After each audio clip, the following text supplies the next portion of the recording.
Puerto Rico is a colony of the United States since 1898, which explains a lot of our history, especially the history of our poverty.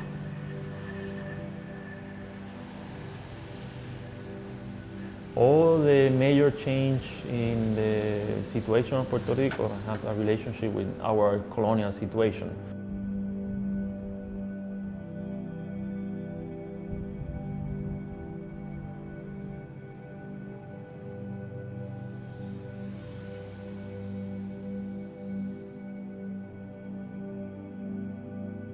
Puerto Rico, an island built on resistance.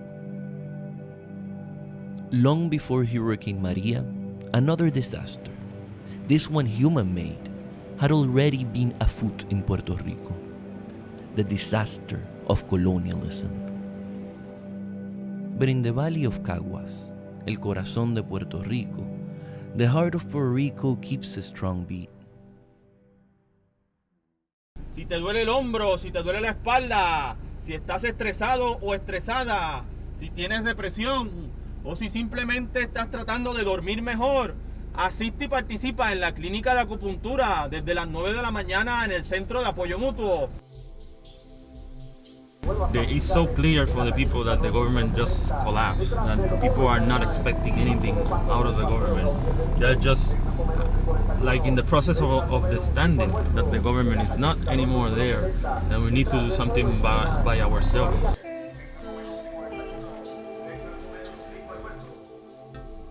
The lack of government aid after the hurricanes struck a response at the Centro de Apoyo Mutuo, where a community rescued this abandoned building to provide basic needs to the many Puerto Ricans left to fend for themselves.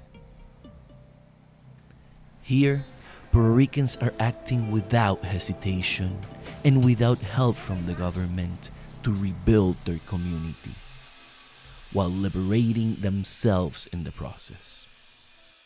The perspective of work have to do with decolonizing people and to helping people to get to other conclusions.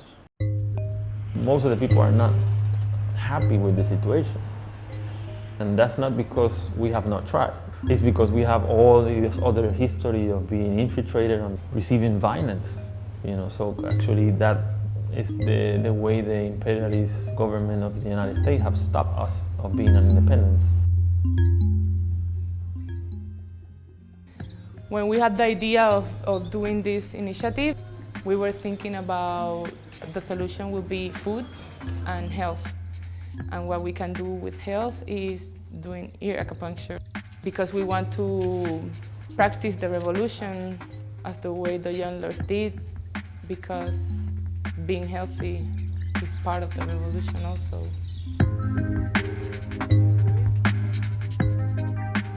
Modeled after a history of revolutionary movements that resembled the Young Lords and the Black Panthers' free food programs, the center offers its services through volunteer time, resources, and donations. After the hurricanes, most people in Puerto Rico were left with unusable electric stoves, making it difficult to cook their own food at home. Today, thousands of Puerto Ricans still do not have electricity. This is why the Centro de Apoyo Mutuo, often just called CAM, serves breakfast and lunch to the community 3 days a week.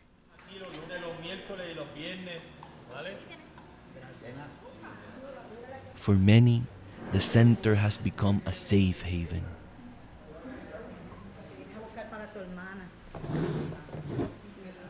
Today, it's about 110 days after the hurricane, and people say, until when is CAM going to be serving food? I said, when hunger ends, then we leave. Or we change our agenda, okay? When hunger ends. I wish it would end tomorrow or today, but we realistically don't see this happening. We don't only need to have food daily, but we actually have to think about new laws in Puerto Rico that can affect why we are poor, why I don't have food in my house, or even why the health system is like it is, privatized only for the rich, and if you are poor, you just are there to die if you develop something that you cannot treat. Not only is the center an effort to meet basic needs after the hurricane, but also to resolve the political and economic struggles faced by Puerto Ricans. When Maria passed here through the island, even if it was a strong natural disaster and that somehow underlined all the social and political and economical disasters of this island, some way in my personal life it pushed me to a place that I was looking for. Like it got me out of the system, in fact.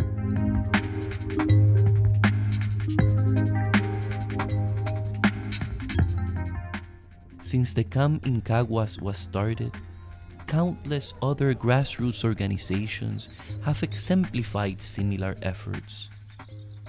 Whether it's cooking food or growing it, these centers work to create a self-sustainable and sovereign Puerto Rico. Having the exercise of solidarity and also of sovereignty, that exercise of what we need to make a free Puerto Rico, you know, it's shown in its most basic level in the heart of the Centro de Apoyo Mutuo and the efforts that are happening. And then that there's so many happening that it's not a coincidence. So even though there hasn't been the resources, I think, or the time to really, the Centro de Apoyo Mutuo see themselves as a movement, it is a movement that has emerged. And it needs to be understood as that, to understand the importance of these places sprouting all over the island after the hurricane. I think CAM is more than about food. Food is really important because we need food to sustain our bodies, but it also sustains our soul and our spirit because of the solidarity.